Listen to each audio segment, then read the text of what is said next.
Biasa dipanggil dengan sebutan kakak oleh Lesti Kejora, siapa sangka Rizky Bilar rupanya tak suka dengan panggilan tersebut. Padahal selama ini, panggilan kakak sudah melekat pada Rizky Bilar lantaran yang memanggilnya adalah Lesti Kejora.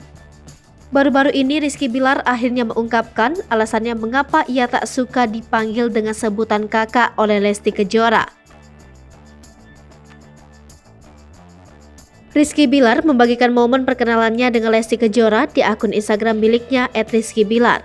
Dalam postingannya, aktor yang kerap disapa Bilar itu mengunggah tangkapan layar percakapannya dengan Lesti Kejora di awal perkenalan mereka.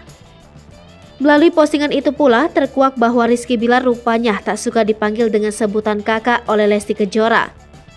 Dalam siaran langsung di kanal YouTube Leslar Entertainment pada Senin 1 November 2021, terkuak alasan Rizky Bilar tak suka dipanggil dengan sebutan kakak.